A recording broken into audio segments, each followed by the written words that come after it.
فرمائش کے بعد قرآن اسلام کے اعتراض کرتے ہیں. مان لیا اس کو الگ موضوع پر اگر گفتگو ہوگی تو ساری اسی پر مکمل ہو جائے گی. کہ میں نے کیا 3 کیٹیگریز ہیں جس کو ہلکے ہلکے کے اشارے ہی پیش ہوتے ہیں. پہلی کیٹیگری وہی جو میں نے کیا کہ دشمنان اسلام اس کی طرف ہلکا سا اشارہ ہوئے. دوسرے اعتراض وہ ہوتے ہیں کہ جو ایک مختصر سا فرقہ ہے, محدود فرقہ ہے, جو سارے مسلمانوں کے اعتقادات پر اعتراض کرتا ہے. یہ دوسری اور تیسری وہ اعتراض کی کیٹیگری ہے کہ جو صرف اور صرف ہمارے مسلک پر اعتراض ہوتے ہیں. کل کوئی فرمائش ہو گئی تھی کہ صاحب بدا کا مسئلہ پیش کر دیجیے, یاد رکھیں کل وہ بدا کا مسئلہ پیش کیا, ورنہ اس کو تسلسل کے لحاظ سے آخر میں آنا چاہیے. لیکن جب آ گیا تو 2-4 ٹکڑے اور کر دو سوال دے کے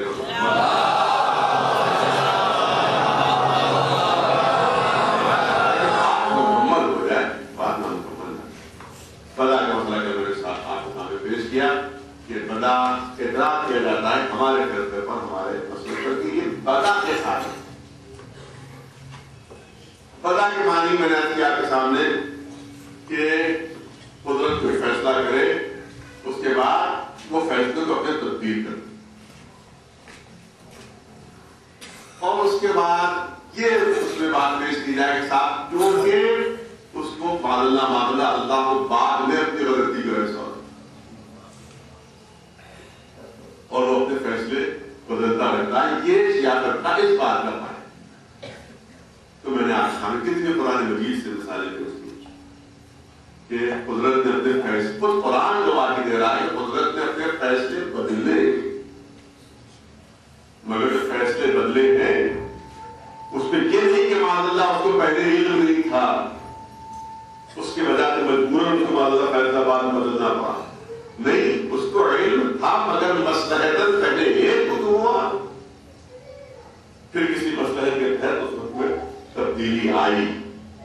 تو اس کا مطلب یہ ہے کہ یہ ہرگز نہیں یہاں کے اوپر فیصلے تبدیل ہونے سے ہرگز یہ نہیں سمجھنا چاہیے کہ معاذ اللہ اس کو علم نہیں تھا, مستقبل کا علم نہیں تھا. نہیں, مستقبل کا علم تو ظاہر ہے اس کے بعد, مگر وہ مصلحتوں کے لحاظ سے اپنے فیصلے بدلتا ہے. اسی لیے بدا توجہ ہے. کل نہیں اب ہوتے کہ یہ بات بدا کی معنی ہے ظہور, بدا کی معنی ہے ظاہر ہونا, کسی مخفی چیز کا ظاہر ہونا, کسی چھپی ہوئی چیز کا ظاہر ہونا نہیں بدا. تو یہ ظاہر جو ہے یہ مصلحت معاذ اللہ اللہ پر نہیں ظاہر ہوتی کہ پہلے اس کو علم نہیں تھا مصلحت کا, بعد میں مصلحت اس پر ظاہر ہوئی. نہیں, یہ مصلحت بندوں پر ظاہر ہوتی ہے کہ بندوں کو علم نہیں ہوتا کہ پہلے کس مصلحت سے اس نے حکم کیا تھا اور پھر کس مصلحت کے ذریعے سے اس نے حکم تبدیل کر دیا. یہ بندوں پر ظاہر ہوتی ہے, یہ اللہ کے لیے یہ مراد ہرگز نہیں ہے. بلکہ صاحبان خیر تشریف فرما ہے, عرض کرنا چاہتا ہوں کہ یہ ہوتا ہے کہ اللہ کا علم بدل گیا. یہ بات اوپر بطور اعتراض کی جاتی ہے کہ یہ بات کے قائل ہے کہ اللہ کے علم میں تبدیلی آتی ہے. نہیں, اللہ کا علم نہیں بدلتا ہے, معلوم بدل جاتا ہے. علم نہیں بدلتا ہے, معلوم بدل جاتا ہے. ارادہ نہیں بدلتا ہے, مراد بدل جاتا ہے. ایسا بات دیتے ہیں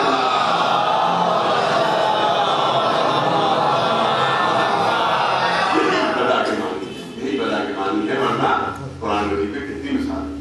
اور قرآن مجید میں آپ دیکھیں کہ آیت بالکل صاف لفظوں میں کہ اللہ کے پاس لوح محفوظ بات یمحو اللہ ما یشاء ویثبت وعنده ام الکتاب. اللہ جس چیز کو چاہتا ہے محو کر دیتا ہے اور جس چیز کو چاہتا ہے برقرار رکھتا ہے. اور اس کے پاس ام الکتاب یعنی لوح محفوظ, جس چیز کو چاہتا ہے مٹاتا ہے, جس چیز کو چاہتا ہے برقرار رکھتا ہے. تو خود قرآن بتا رہا ہے کہ بعض چیزیں قدرت مصلحتاً بدلتا رہتا ہے, قدرت بدلتی رہتی ہے. ورنہ پھر قرآن مجید کے ذریعے سے اگر ہم ثابت کریں تو خود قرآن مجید کے ذریعے ثابت ہو رہا ہے کہ کتنے فیصلے قدرت سے بدلے. ایک سوال مجھے بتاؤ,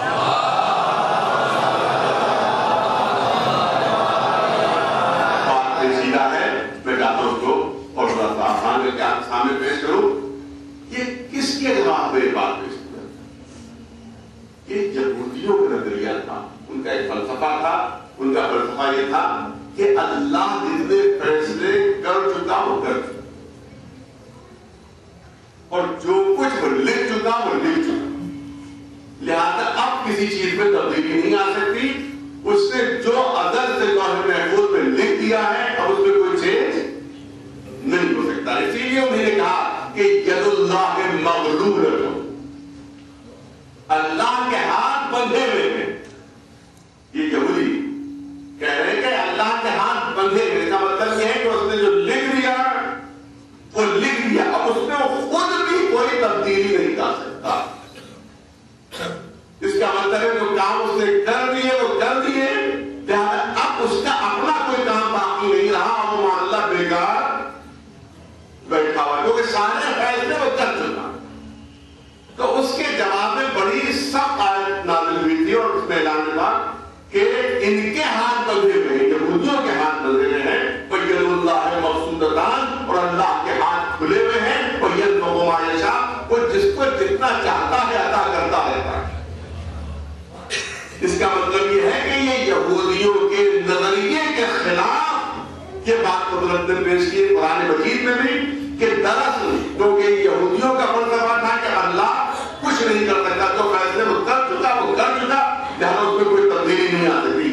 تب یہ آیت نازل ہوئی کہ یَمْحُو اللَّهُ مَا یَشَاءُ وَیَذْکُرُ، ارے جس چیز کو چاہتا ہے اللہ باقی رکھتا ہے، جس چیز کو چاہتا ہے وہ مٹا دیتا ہے.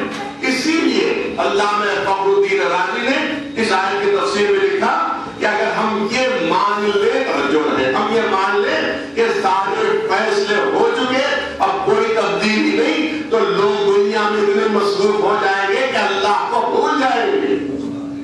لہذا ہر وقت انہیں یاد رکھنا چاہیے کہ ہماری تقدیر کبھی بھی بدل سکتی ہے. ایک سلمان پہ چل رہا